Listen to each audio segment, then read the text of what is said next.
Assalamualaikum warahmatullahi wabarakatuh.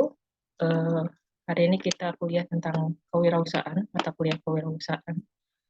Melanjutkan sebelumnya ya, eh, setelah UTS. Untuk hari ini kita membicarakan mengenai karakteristik seorang wirausaha dan juga proses kewirausahaan. Nah, di sini ada proses kewirausahaan, itu meliputi yang pertama adalah proses innovation, kemudian ada triggering event, implementation, dan juga growth. Kalau untuk proses innovation, ya, jadi di sini seseorang memulai suatu usaha itu bisa disebabkan oleh keinginannya ya untuk membuka suatu lapangan pekerjaan atau ingin menciptakan sesuatu hal yang baru yang belum pernah ada sebelumnya. Ya. Contohnya sekarang sudah sangat banyak ya yang bergerak di bidang jasa yang mungkin belum pernah difikirkan sebelumnya. Contohnya adalah membuat usaha di bidang jasa organizer uh, untuk mengorganize barang ya, untuk jasa membantu pindahan ya. Kalau mungkin dulu itu hanya menyediakan transportnya saja atau akomodasinya saja. Kalau sekarang sekaligus jasa untuk pindahannya, yaitu contohnya innovation ya, sesuatu yang baru. Kemudian di sini ada triggering event. Triggering event ini ada dua faktor. Yang pertama adalah faktor internal dan yang kedua adalah faktor eksternal. Yang pertama adalah internal, di sini adalah ekonomi ya. Tentu semua orang yang bergerak di bidang usaha atau seorang wirausaha, usahawan ya, itu ingin mendapatkan keuntungan yang lebih gitu. Ya, ini adalah faktor ekonomi. Kemudian tidak puas dengan pekerjaan yang ada ya. Mungkin pekerjaannya itu dengan gaji yang sangat kecil, kemudian menyita waktu yang sangat banyak ya, harus bekerja mungkin dari pukul 7 hingga pukul 8 malam, tapi income yang didapatkan kecil. Di sini bisa menjadi trigger untuk menjadi seorang wirausahawan ya. Yang bisa dilakukan apa di sini? Tidak puas dengan pekerjaan itu, seseorang tersebut atau individu tersebut bisa yang pertama resign, kemudian membuka suatu usaha baru, atau jika dirasa tidak mantap ya atau masih ragu, mungkin dia menjalankan keduanya, tetap menjadi seorang karyawan di suatu perusahaan atau di suatu rumah sakit, kemudian sambil membuka usaha. Mana yang lebih baik kalau ditanya, yaitu sangat tergantung dari individu tersebut. Apakah dia bisa membagi waktu ya atau ada pertimbangan yang lain ya tentunya di sini. Kemudian berani mengambil risiko ya, triggering event di sini. Kemudian ada passion ya. Passionnya mungkin dia saat ini bekerja sebagai seorang karyawan di suatu perusahaan ya, perusahaan di bidang marketing ya. Tapi sebenarnya orang tersebut memiliki apa namanya passionnya di bidang food and beverage ya. Ya, jadi adanya passion ini juga menjadi triggering event. Kemudian ada eksternal. Eksternal di sini ada saingan, kemudian adanya sumber, aset tanah, modal, warisan yang tersedia tapi tidak bisa diolah ya. Mungkin eh, seseorang ya berasal dari keluarga yang mampu, kemudian memiliki aset tanah yang luas ya, daripada tidak digunakan ya, dia kepikiran untuk mungkin saya harus membuka kontrakan atau membuat kos-kosan atau tanah tersebut saya manfaatkan menjadi perkebunan dan lain sebagainya. Kemudian adanya modal yang tersedia ya, kalau dalam bentuk uang, teman-teman juga pasti sudah tahu ya, uang itu kan terus mengalami penurunan gitu. Jadi eh, 10 juta saat ini mungkin di masa mendatang itu hanya setara mungkin 3-5 tahun mendatang itu hanya setara dengan 7 juta ya, kan mengalami penyusutan.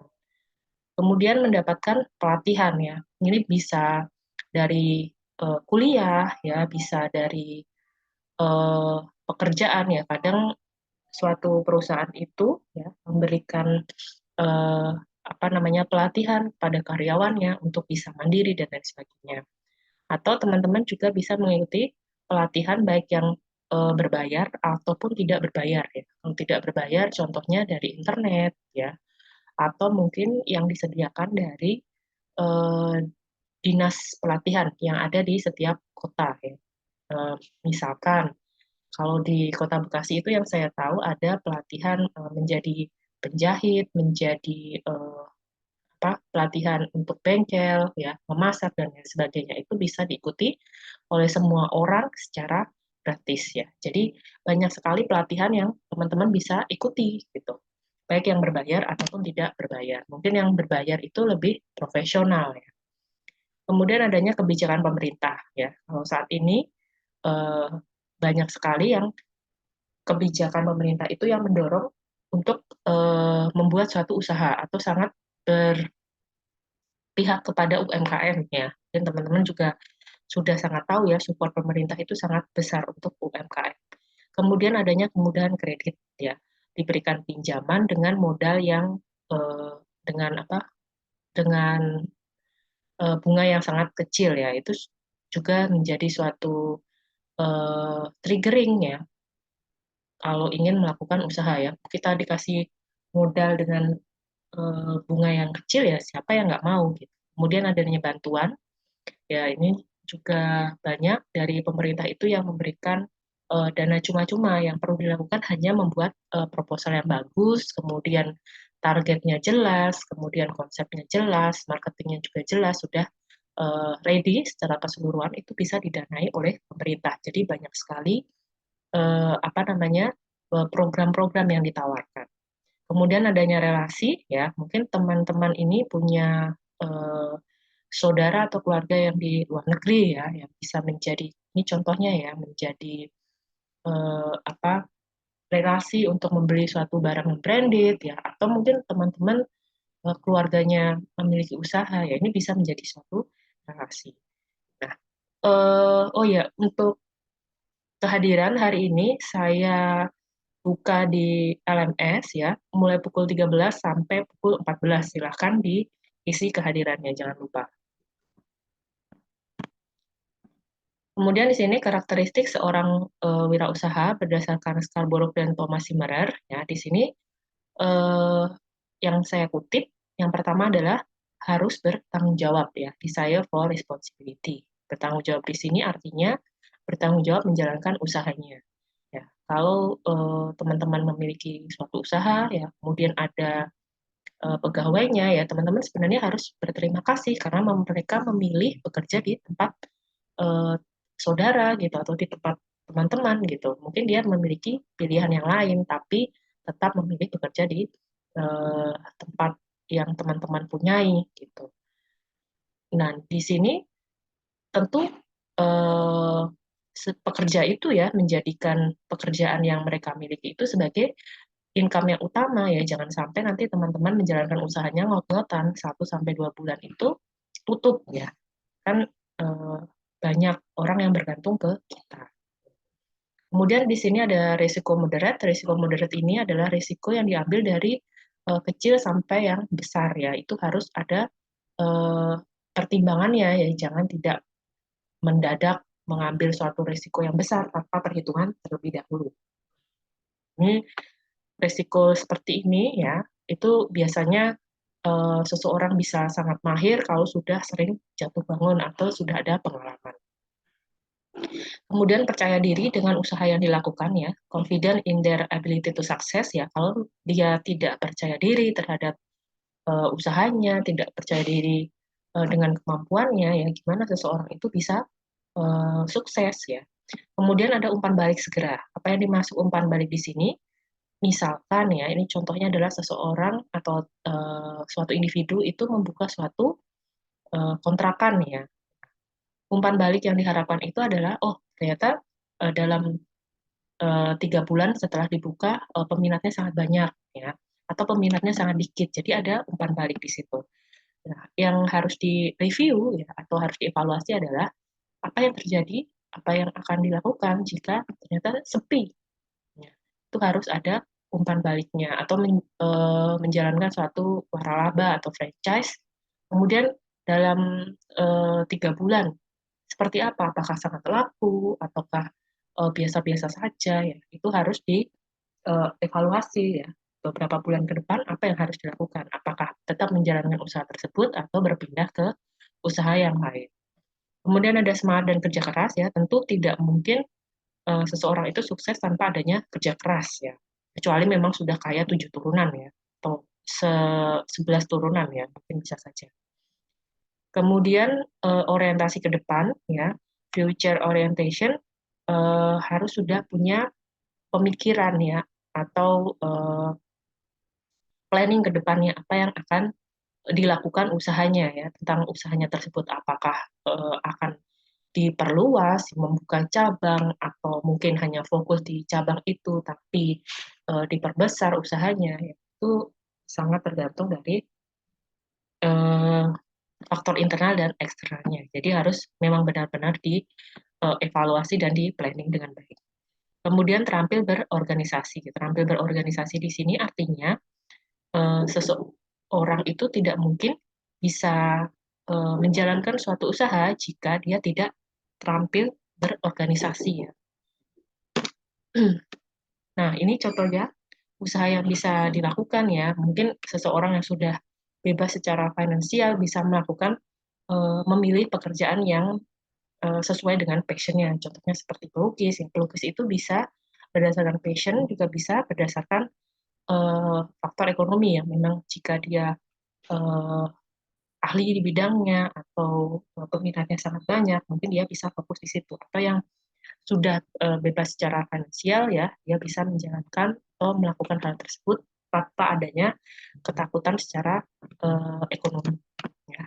Atau menjalankan usaha yang kecil tapi peminatnya sangat banyak. Contohnya menjajakan uh, makanan kecil di sekolah ya, atau di tempat-tempat ramai ya. Ini jangan dianggap enteng ya atau sebelah mata. Mungkin banyak juga di sini peminatnya, tetap terus berjalan.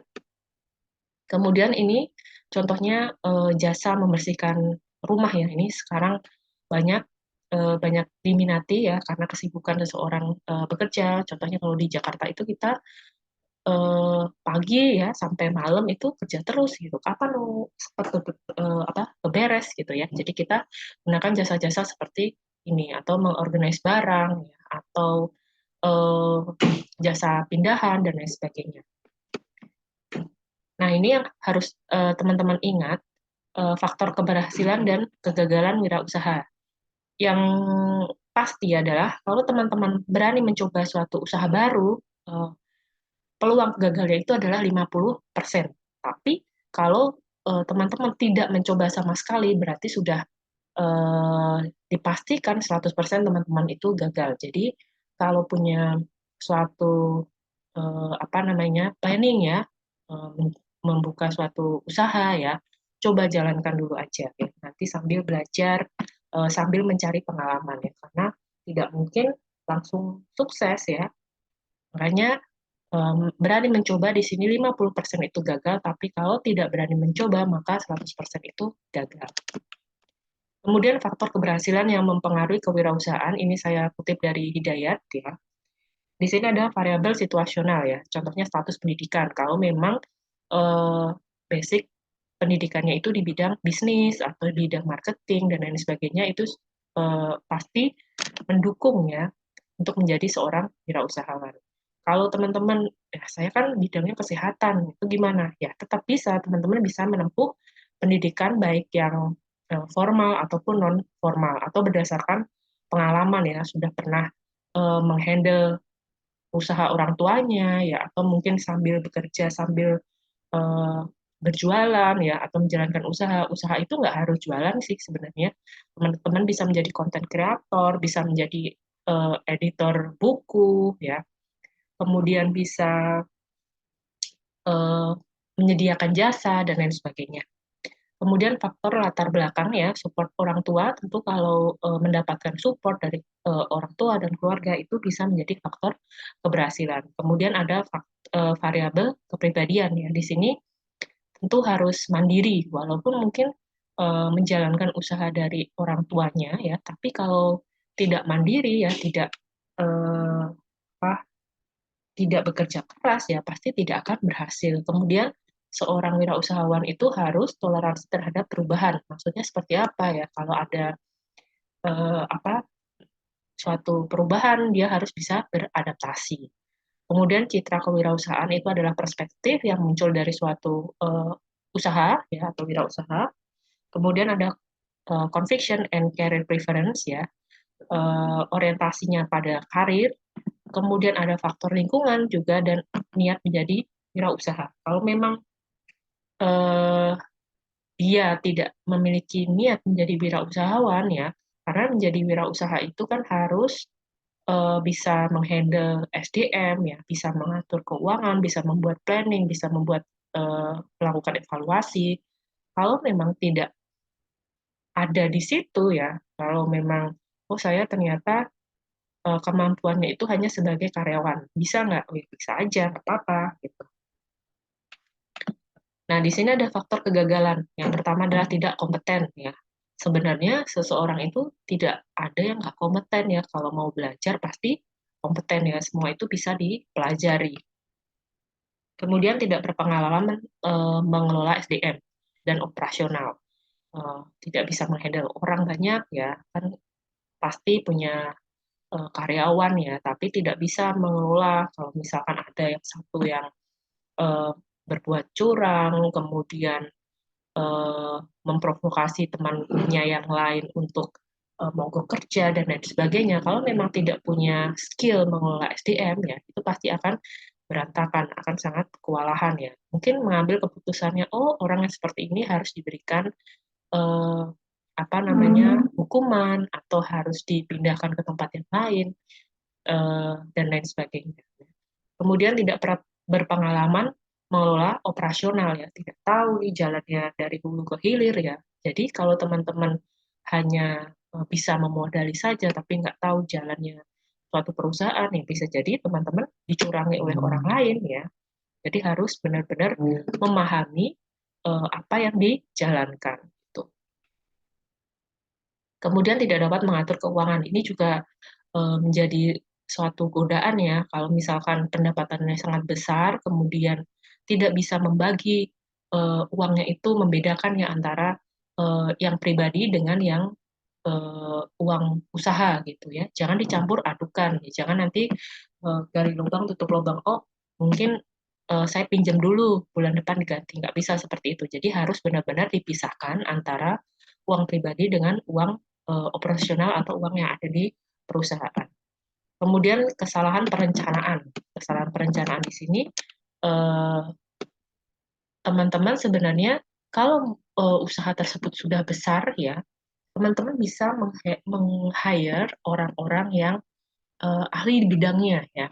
Seperti keuangan juga gitu gitu. Kalau teman-teman dirasa oh saya secara akuntansi itu tidak pandai menghitung pajak, tidak pandai menghitung BPJS ya apa yang harus saya lakukan kalau ada seseorang yang mengalami eh, kecelakaan kerja ya teman-teman bisa meng-hire orang yang ahli di bidangnya ya tinggal dibayar aja gitu kalau perusahaannya mampu tapi kalau belum mampu ya berarti teman-teman harus belajar ya di sini kesalahan perencanaan eh, bisa sangat menjadi faktor kegagalan ya apalagi kalau modal yang dipakai itu sangat besar ya kemudian lokasi yang salah jangan nanti membuat suatu usaha ya misalkan eh, usaha makanan tapi di tengah hutan yang eh, apa media atau jalan menempuh ke sananya aja udah susah gitu harus pakai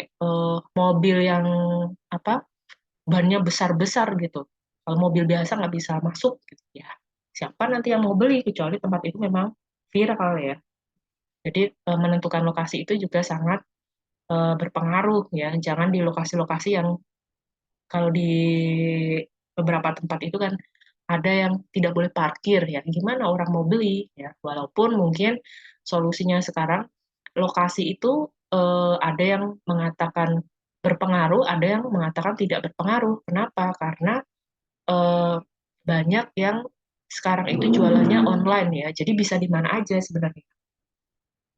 Kemudian kurangnya pengawasan peralatan ini untuk apa pabrik ya yang menggunakan mesin-mesin berat ya. Kalau sudah overheat ya apa yang harus dilakukan? Jangan sampai nanti terjadi konsleting atau terjadi kebakaran ya, kalau peralatannya tidak di-maintenance, tentu nanti di akhir bulan itu tagihannya akan sangat besar. Contohnya eh, apa ya? Contohnya sarana dan prasarana ya. Jangan sampai nanti baru dibersihkan AC-nya itu harusnya sekian bulan sekali, teman-teman dirapel ya, nggak bisa seperti itu. Nanti keburu rusak, yang terjadi harus beli baru. Itu cost-nya tentu juga akan sangat besar. Atau mungkin peralatan di sini juga masuk ke pest ya, pest control itu juga masuk di sini. Kalau punya suatu usaha tempat makan atau lain sebagainya ya, hotel dan lain sebagainya itu harus diperhatikan. Apakah ada serangga di situ yang bisa membuat kenyamanan orang yang datang itu apa? Oh, kok datang ada kecoaknya dan lain sebagainya ya, itu juga sangat berpengaruh. Jadi harus ada pengawasan. Kemudian tidak bersungguh-sungguh ya, ini mungkin karena sudah sultan ya, sudah sangat kaya, tidak sungguh-sungguh menjalankan usahanya, sudah pasti nanti akan gagal. Kemudian tidak mampu melakukan peralihan atau transisi ya. Kalau punya usaha, kemudian tidak mampu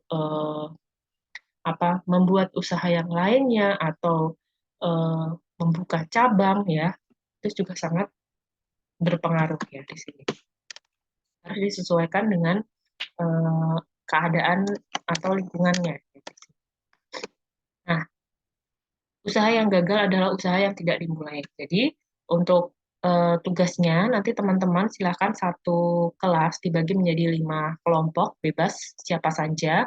Dan nanti silakan cari partnernya. Kemudian silakan membuat ide bisnis yang sesuai dengan iklim saat ini ya. Bisa di food and beverage, bisa di jasa, ya, bisa di banyak hal. Nanti silakan diskusikan dengan timnya, kemudian eh, buat visi dan misinya seperti apa, kemudian konsepnya, targetnya atau sasarannya. Konsumennya siapa yang teman-teman tuju gitu? Apakah anak-anak ya?